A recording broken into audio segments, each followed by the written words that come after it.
हर हर महादेव, श्री शिवाय नमस्तुभ्यम। दोस्तों, आज हम बात करने वाले हैं कि अक्सर हम सब शिव मंदिर जाते हैं और कहीं ना कहीं हमसे वह गलतियां हो जाती है और हो जाने की वजह से कहीं ना कहीं हमारे शरीर में कोई लंबी बीमारी प्रवेश हो जाती है और हम सब सोचते हैं कि यह बीमारी हमें कैसे हो गई, क्योंकि हम तो इतने स्वस्थ थे। लेकिन कहीं ना कहीं वह हमारी गलतियों की वजह से ऐसा होता है। और यह कथा पूज्य गुरु पंडित प्रदीप मिश्रा की शिव पुराण श्रवण करके ही आप लोगों को बताने की कोशिश करूंगी। यह गलती आप सब न करें, इसलिए वीडियो को अंत तक ज़रूर देखिएगा। वीडियो बहुत ही लाभदायक है और बहुत ही जानकारी वाली है, तो यह वीडियो आप लोग अंत तक ज़रूर देखिएगा और शेयर करिएगा। जो लोग गलतियां करते आए हों, शायद उन गलतियां न करने की वजह से उन्हें किसी भी प्रकार का दुष्प्रभाव न पड़े। तो जो मेरे चैनल पर नई आई हैं वो मेरे चैनल को सब्सक्राइब कर सकते हैं। वीडियो पसंद आने पर वीडियो को लाइक शेयर कमेंट अवश्य करिएगा। चलिए हम वीडियो की शुरुआत करते हैं और हम जानते हैं कि शिव मंदिर जाने पे हम क्या गलती करते हैं।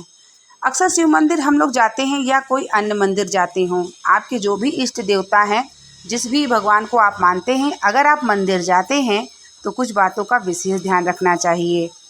और वैसे तो प्रतिदिन सबको मंदिर जाना चाहिए। शिव मंदिर तो प्रतिदिन जाना चाहिए। एक लोटा जल अपने घर से लेकर के भगवान शंकर को अवश्य समर्पित करना चाहिए। ऐसा करने से आपके यहाँ जो पितृदोष है या शारीरिक पीड़ा है, कष्ट है, आप अगर एक लोटा जल चढ़ाते हैं या आपके यहाँ कोई परेशानी है तो भगवान भोलेनाथ स्वयं इस बात को समझ जाते हैं। तो इसलिए हम सबको एक लोटा जल अवश्य समर्पित करना चाहिए। तो चलिए हम बात करते हैं कि वह कौन सी गलतियां करने से हम लंबी बीमारी के शिकार होते हैं।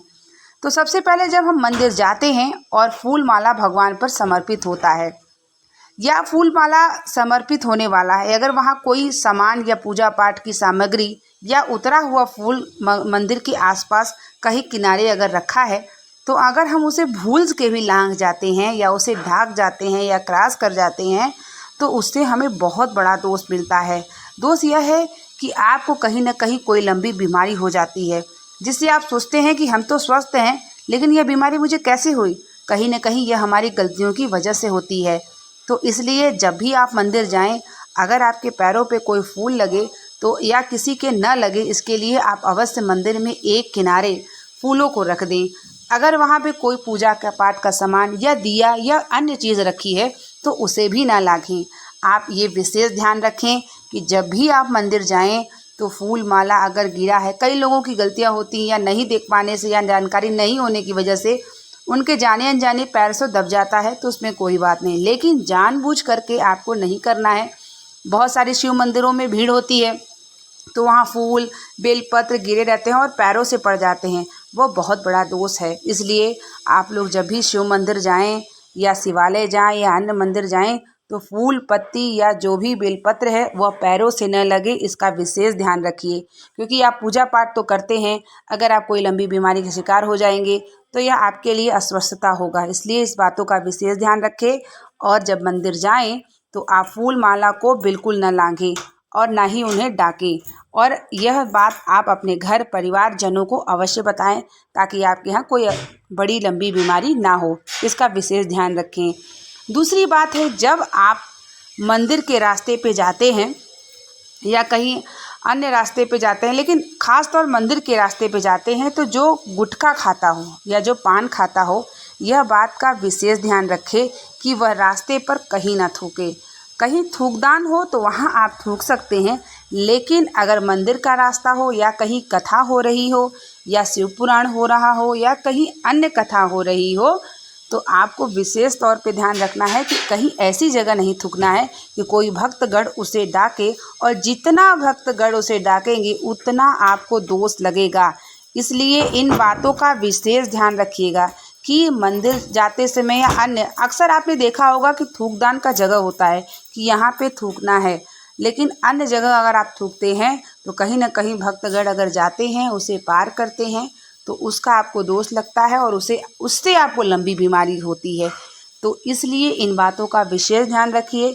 अगर कोई गुटखा खाता हो या पान खाता हो या धूम्रपान करता हो, अन्य चीज़, वह ऐसे रास्तों पे न थूके जिससे उसे दोष लगे और वह भविष्य में लंबी बीमारी का शिकार हो। कुछ कुछ नियम, कुछ कुछ बातें होती हैं जो हमें नहीं पता होती है, वह पुराणों के माध्यम से हमें पता चलती है। तो अवश्य इस बात को आप लोगों को जानने की ज़रूरत है और आप लोगों को इसको उतारने की भी ज़रूरत है, ताकि भविष्य में आप सबको कोई बीमारी ना हो और ना ही किसी प्रकार का आपका अनभल हो। भगवान भोलेनाथ एक लोटा जल के दयालु हैं, लेकिन कहीं न कहीं कुछ गलतियां हो जाने से भगवान अप्रसन्न भी होते हैं। लेकिन हो सके तो जीवन में अगर आपको कुछ जानकारी मिलती है मंदिर से या कोई व्रत से या कोई जानकारी, इसे आप अवश्य ग्रहण करें और जीवन में उतारें। क्योंकि अगर आप मंदिर जाते हैं, इस प्रकार का काम करते हैं और आपको अगर होता है तो आपको यही लगेगा कि भगवान ने मेरी सुनी नहीं और भगवान ने मुझे इतनी बड़ी बीमारी दी। भगवान कभी किसी का बुरा नहीं करता, हमेशा अपने भक्तों पर ध्यान रखता है। कहीं न कहीं हमसे ही जीवन में गलतियां हो जाने की वजह से या पूर्व के कर्म की वजह से हमें ऐसा फल मिलता है। तो इसलिए इस वीडियो का बनाने का सिर्फ एकमात्र माध्यम था कि हम अपने भक्तों को, अपने परिवार को, अपने जनों को, रिश्तेदारों को अगर यह पता न हो कि मंदिर जाने पर फूल माला को नहीं डाकना चाहिए या अन्य जगह नहीं थूकना चाहिए, थूकने से हमें क्या प्रभाव मेरे जीवन में पड़ता है, यह अवश्य मैं बताने की कोशिश की हूँ, ताकि आप लोगों को भी यह जानकारी मिले और आगे चल के ऐसी गलतियाँ नहीं करें। अगर कैसी लगी मेरी वीडियो की जानकारी आप लोग मुझे कमेंट में बता सकते हैं। और इसी तरीके की मैं वीडियो शिव पुराण से, पूजा पाठ से छोटी छोटी जानकारी आप लोग तक पहुंचाती हूं।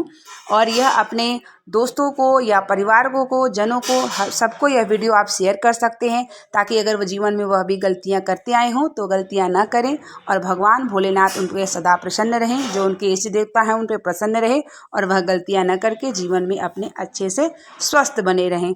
मिलते हैं नेक्स्ट वीडियो के साथ, नेक्स्ट जानकारी के साथ। तब तक के लिए आप लोगों को श्री शिवाय नमस्तुभ्यं। हर हर महादेव।